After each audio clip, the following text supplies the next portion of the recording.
ಚಿಂದಿ ಉಡಾಯಿಸೋ ಖಾರ ಬಣ್ಣ ರುಚಿಯನ್ನು ನೀಡುತ್ತದೆ. ಮೆಣಸಿನ ಪುಡಿ ಚಿಂದಿ ಉಡಾಯಿಸೋ ಖಾರ ಬಣ್ಣ ರುಚಿ. ಸ್ವಚ್ಛತೆಗಾಗಿ ಹೆಸರುವಾಸಿಯಾಗಿದೆ. ಮತ್ತೆ ಇಲ್ಲಿ ಒಳ್ಳೆ ಆಡಳಿತ, ಸುವ್ಯವಸ್ಥೆ ಇರ್ಬೋದು, ಎಲ್ಲಾನು ಕೂಡ ಒಳ್ಳೆ ಒಂದು ಗುಣಮಟ್ಟದ ರೀತಿಯಲ್ಲಿ ನಡೆಯುವಂಥದ್ದು ಎಲ್ಲರಿಗೂ ಗೊತ್ತಿರ್ತಕ್ಕಂಥ ವಿಚಾರ. ಆದರೆ ಇತ್ತೀಚೆಗೆ ಎಲ್ಲನೂ ಕೂಡ ವಿಫಲ ಆಗ್ತಾ ಇರೋದು ನಾವೆಲ್ಲರೂ ಗಮನಿಸ್ತಾ ಇದ್ವಿ. ಮುಖ್ಯಮಂತ್ರಿಗಳು ನಮ್ಮ ಎಲೆಕ್ಷನ್ ಅಲ್ಲಿ ನಂತರವೂ ಸಹ ಇದು ಪ್ರತಿಷ್ಠೆಯ ವಿಚಾರ, ಯಾಕಂದ್ರೆ ಇದು ನಮ್ಮ ತವರು ಕ್ಷೇತ್ರ ಅಂತ ಹೇಳ್ತಾ ಇರ್ತಾರೆ. ಆದರೆ ಅದು ಬರೀ ಚುನಾವಣೆ ಸಮಯದಲ್ಲಿ.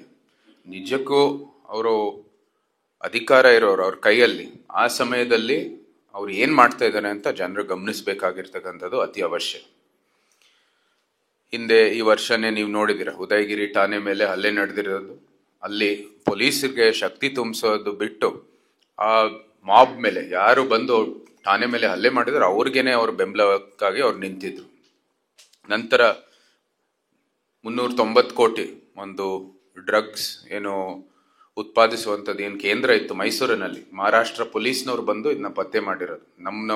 ನಮ್ಮ ಸ್ಥಳೀಯರಿಗೆ ಇದ್ರ ಬಗ್ಗೆ ಏನು ಒಂದು ಅರಿವು ಇರಲಿಲ್ಲ. ಅವ್ರು ಬಂದ ನಂತರ ಪತ್ತೆ ಮಾಡಿದ ನಂತರ ಇವ್ರಿಗೆ ಇದ್ರ ಬಗ್ಗೆ ಒಂದು ಅರಿವು ಬಂತು. ಇದ್ರ ಬಗ್ಗೆ ಇದು ನಮ್ಮ ನಗರದಲ್ಲಿ ಇಂಥ ಒಂದು ವ್ಯವಸ್ಥೆ ಸೃಷ್ಟಿಯಾಗಿದೆ ಅಂತ ಇವ್ರಿಗೆ ಒಂದು ಅರಿವು ಬಂದಿತ್ತು.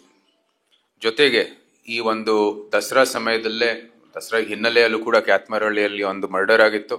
ಅದಾಗಿದ ನಂತರ ದಸರಾ ಒಂದು ಸಂದರ್ಭದಲ್ಲಿ ಅರಮನೆ ಬಲಿನೇ ಅಲ್ಲಿ ಒಂದು ಕೊಲೆಯನ್ನು ನಡೆದಿದೆ. ಅದಕ್ಕೆ ಪ್ರತಿಕ್ರಿಯೆ ಕೊಟ್ಟುವಂಥದ್ದು ಒಂದು ಮರ್ಡರ್ ನಡೆದಿರ್ತಕ್ಕಂಥದ್ದು ನಿಮ್ಮ ಸುದ್ದಿ ಮೀಡಿಯಾ ಅಲ್ಲಿ ನಾವು ನೋಡಿರೋದು. ನಂತರ ಎಲ್ಲಕ್ಕಿಂತ ಒಂದು ದುರಂತವೆಂದ್ರೆ, ನಾವು ಈ ಒಂದು ಸಣ್ಣ ಹುಡುಗಿ, ಅಪ್ರಾಪ್ತ ಹುಡುಗಿ ಇಲ್ಲಿ ಕಲಬುರಗಿಯಿಂದ ಬಂದಿರೋದು, ಇಲ್ಲಿ ಬಲೂನ್ ಮಾರಾಟ ಮಾಡೋಕ್ಕೆ ದಸರಾ ಸಂದರ್ಭದಲ್ಲಿ ಕುಟುಂಬ ಸಹಿತ ಬಂದಿರೋದು. ಅವಳದು ಒಂದು ಅತ್ಯಾಚಾರ ಮತ್ತು ಕೊಲೆ ಮಾಡಿರ್ತಕ್ಕಂಥದ್ದು ಅತ್ಯಂತ ಒಂದು ಟ್ರಾಜಿಕ್ ಇನ್ಸಿಡೆಂಟು. ಜೊತೆಗೆ ನಿಜಕ್ಕೂ ನಾವು ಖಂಡಿಸುವುದು, ಇಂಥ ಮೈಸೂರಲ್ಲಿ ಇಂಥ ಘಟನೆಗಳು ನಡೆಯೋದೇ ನಾವು ಎಲ್ಲೂ ನೋಡಿಲ್ಲ. ನಿಜಕ್ಕೂ ಕಾನೂನು ಮತ್ತು ಸುವ್ಯವಸ್ಥೆ ಮೈಸೂರಲ್ಲಿ ಸಂಪೂರ್ಣವಾಗಿ ವಿಫಲ ಆಗ್ತಾ ಇರೋದು ನಾವು ನೋಡ್ತಾ ಇದ್ದೀವಿ. ಯಾವುದೇ ಒಂದು ಏನು ಭದ್ರತೆ ಇಲ್ಲ ನಮ್ಗೆ. ಸುತ್ತಮುತ್ತ ಮೈಸೂರು ಕೇಂದ್ರ ಭಾಗದಲ್ಲೇ ಒಂದು ಸೆಕ್ಯೂರಿಟಿ ಇಲ್ಲದೆ ಇದ್ರೆ ಯಾವ ರೀತಿ ಮುಂದುವರಿಬೇಕು? ಪ್ರವಾಸಿಗರು ಇಲ್ಲಿ ಬಂದು, ಎಲ್ಲರೂ ಪ್ರವಾಸಿಗರು ಬರ್ತಾರೆ ಇಲ್ಲಿ ಮೈಸೂರಿಗೆ. ಇಂಥ ಒಂದು ವ್ಯವಸ್ಥೆ ಇಲ್ಲದೆ ಇದ್ರೆ ಮೈಸೂರಿನ ಹೆಸರು ಎಲ್ಲಿಗಿಳಿಯುವುದು ಅಂತ ನಾವು ಯೋಚನೆ ಮಾಡಬೇಕಾಗಿರೋದು ಅತಿ ಅವಶ್ಯ.